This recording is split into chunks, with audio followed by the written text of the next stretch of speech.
Hello everyone.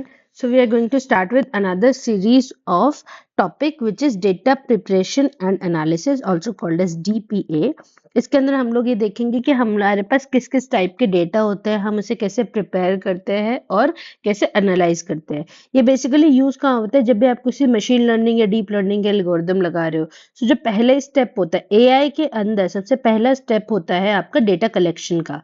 ठीक है, data collection and pre processing का. तो हम लोग इस वाली सीरीज में यही देखने वाले हैं कि what are the ways in which you can collect the data and what is exactly the data and the kinds of data available these days. Okay, so let's start with first one. What is data? So data is basically nothing but an existing information or knowledge which is represented in some suitable form for better usage or processing.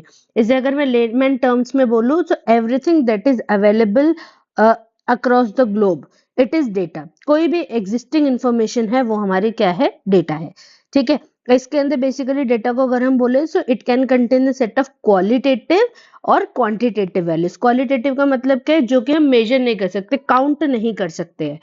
these are who are which are not quantified or countable. Quantitative में they are countable. You can count it, आप गिन सकते हो उसे, कि आप उसे quantify कर सकते हो कि ये एक एग्जैक्ट वैल्यू, आप you can count it. Okay, so if we see what is qualitative data and quantitative data, इस अगर हम लिटिल टर्म्स में पढ़े, so what is quantitative data? Anything that can be expressed as a number, या फिर हम उसे count कर सके, और can be quantified. क्वांटा का मतलब ही होता है कि the smallest unit which is recognizable और countable. Okay, सो क्वांटिटेटिव डेटा जो है वो रिप्रेजेंट कर सकते हैं हम ऑर्डिनल वैल्यू में, इंटरवल में और रेशियो स्केल्स में. अभी क्या होते हैं हम फर्दर वीडियोस में देखेंगे. ठीक है, क्वालिटेटिव डेटा क्या होता है, जिसको आप कैटेगराइज मेजर कर सकते हो, मतलब कि आप इसकी कैटेगरीज दे सकते हो. जैसे अल्फाबेट है, ठीक है, ये सब क्या है, आप अल्फाबेट आपकी कैटेगरी है. इंग्लिश एक कैटेगरी है. ठीक है, हिंदी एक कैटेगरी. हिंदी को आप क्वांटिफाई नहीं कर सकते, आप ये नहीं बोल सकते एक हिंदी या दो हिंदी. हिंदी हिंदी है. ठीक है, ऐसे प्रोफेशन हो गया, जैसे किसी का प्रोफेशन है. ठीक है, अब एक कलर है, कलर ब्लू रेड. ब्लू को आप कैसे क्वांटिफाई करोगे, ब्लू तो ब्लू है, ब्लू एक, ब्लू दो, ब्लू नहीं होता.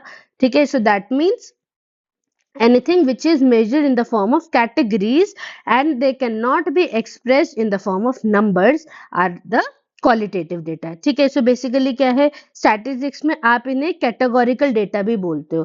ठीक है, जिसके हम कैटेगरीज बना सकते हैं, हम इनकी क्लासेस बना सकते हैं, पर हम इनके नंबर्स नहीं असाइन कर सकते, काउंट नहीं दे सकते. ठीक है, सो इसको एक हम एग्जाम्पल से समझे.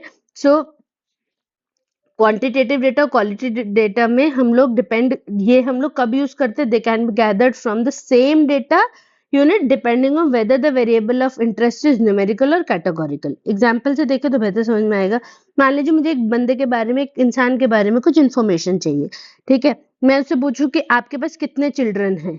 अगर उसके पास पूछे जाए कितने चिल्ड्रन है, वो काउंट कर सकता है, दो है, तीन है, चार है, तो two children, that means it is a quantitative data. ठीक है, आप कितना कमा लेते हो, तो ये भी एक न्यूमेरिकल वैल्यू में आएगा, जैसे 60,000 पर month, then also it is quantitative. कितने घंटे आप काम करते हो, then it will say, the person will say 40 hours per week, तो ये भी एक क्वांटिटेटिव डेटा हुआ. पर अगर उससे पूछा जाए आपकी कौन सी कंट्री में जन्म हुआ था, अब कंट्री एक दो तीन ऐसे कोई न्यूमेरिक वैल्यू तो दे नहीं रही है कंट्री को, सो इट इज इंडिया. अगर हम बोले it is a qualitative data.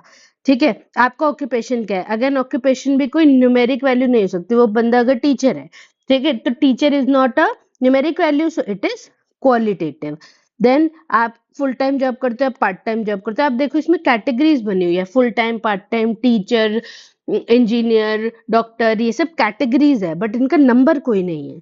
ठीक है, so this is the difference between the quantitative data and the qualitative data. Okay, in the next video we'll see the classification of data based on the collection. Okay, thank you.